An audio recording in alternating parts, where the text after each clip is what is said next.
¿Cómo se llama vuestro grupo? The McDades. Ah, vale. You're touring with your family and everybody knows what your soft spots are. But at the same time, you know each other so well that you have the best time together. I have to say nobody makes me laugh as hard as my brothers do, sometimes. We've often been pigeonholed in Canada as a Celtic band. We're Celtic influenced, we grew up playing Celtic music, but we're not really like a Celtic band. But I find in Canada, people want to know what you are. We always talk about Stan Rogers and Leonard Cohen, and people identify that as like Canadian music still.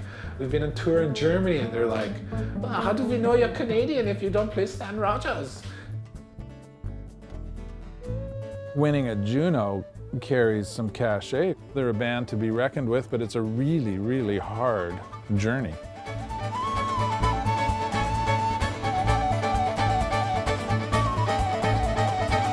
We all love all kinds of music, so we listen to all kinds of music. We like music, so here we go.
Thank you very much. Have a great night.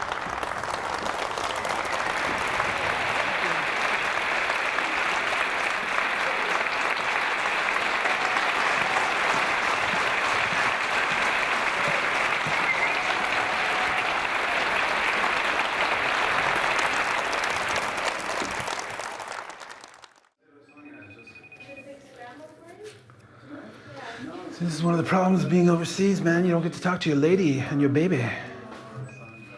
Your lady baby. Yeah, right. Is it working? Seriously. No, well, no one's there. I think the crowd likes the show, though. Yeah, they're really enjoying it. I think they're just, Small. yeah, hey man. Actually, there's probably 900 people out there, something like that. And they're all young, hot girls freaking out for some. Don't tell out. Typical concert for the McDades. 900 babes hot after my sexy body. Every time. Yeah. M-I-K-A? M-I-A-K-A. Greetings from Amsterdam. There's so many ways to make a living as a musician. What we've chosen to do is not the easiest path. It's like a lot of our own compositions. And it's not pop music, for instance. You're not going for sheer commercial appeal. It takes a lot of energy because we're on the road half the year practically. It's just us that do everything. All the organization. We've had some agents, but mostly it's really independently run.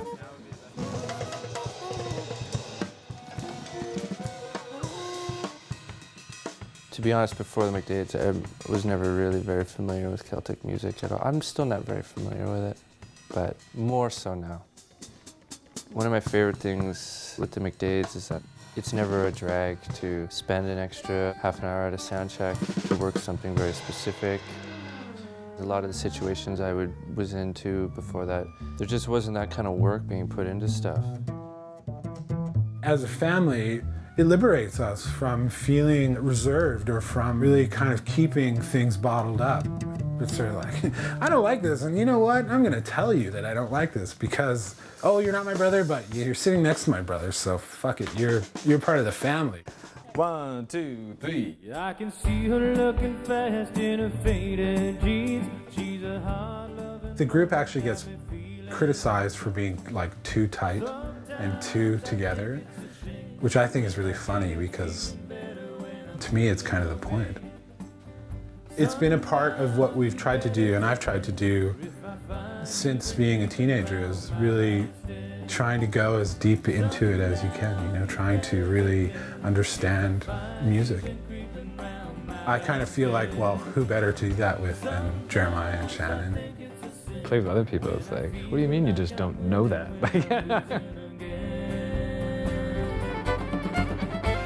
It's easy to forget that we've been playing together for our whole lives, and so there's so much that doesn't really need to be said musically because we've got this shared history of music. Ivo, could we have just a little bit more of Jeremiah's voice in mix one? One more time. The second half, 5 minutes before showtime, second half. 5 minutes. Okay, shit. I've only got 5 minutes. 2. En fijne avond.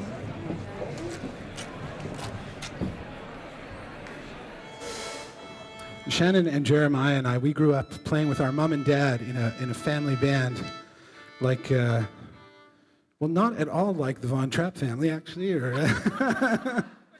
or the Partridge family, but our own little thing. I started playing violin when I was 3. My mom decided that violin was the instrument for me, and who was I to argue at 3? Dad came home with a fiddle tune book, and I was about 7. He just said something like, "We should play this." And I went, okay. And then played my first gig with my mom and dad when I was 8. The rest is history, as they say. Solon and I were, of course, a little bit too young to play, but they hung out. And that's all got started, and then, you know, sort of gig after gig. Shannon was a bit older, so she was already really kind of well developed as a musician when we were little. We didn't get allowance, but we would get 25 cents for every hour that we practiced. And my mom used to wake us up before school and make us practice. So she was really pushing us to focus on this. Music was just always a part of our life. The point I entered the world of music is when I was born, I guess. So my parents would be playing and I would be like asleep in a guitar case at the side of the stage. I started playing with them when I was 5 years old. Violin and spoons. Mainly spoons was my main thing. I remember playing these dances in rural Alberta. I played every town in Alberta before I was 15. Shannon was definitely the leader as far as playing melodies and things like that. I mean, our parents were the kind of leaders of the group, and then I was pretty happy to be there and just, you know, having fun. And a bit of a show-off, maybe even, in hindsight. Bit of a brat. We played Expo in Vancouver, Canada Days in Ottawa. We played for 22 days straight at the CNE in Toronto. Most kids would come back and do their school reports, you know, what did you do this summer? And mine was always, well, I played in this little town, played in this little town, and it was fun.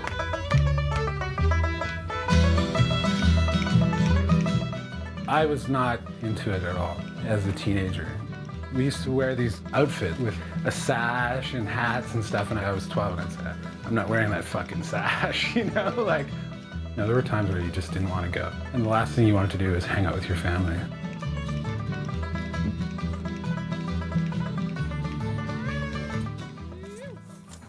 A big hero of ours is Arlo Guthrie. He has his own little club, and the kids played there. Arlo really likes them. I told the kids, well, that's the epicenter of folk music he played in. Yeah. Their kind of promotional poster for when they did their For Real album. Yeah. This is Shannon on a magazine cover. Pretty cool, isn't it? Love it. Another family band poster. Very auspicious. Is that the right word? Auspicious beginnings. We really had nothing. I mean, nothing. So anyway, what we did is Danielle and her father and her brother actually had a homestead up near Valley View. So this is This is kind of our land, and we started to clear it. It was kind of had a little foray into back to the land. There's the kids, and a shot of Danielle and myself and Shannon and Solon and our dog at the time, Allie. Jeremiah wasn't born yet. Jeremiah's a baby.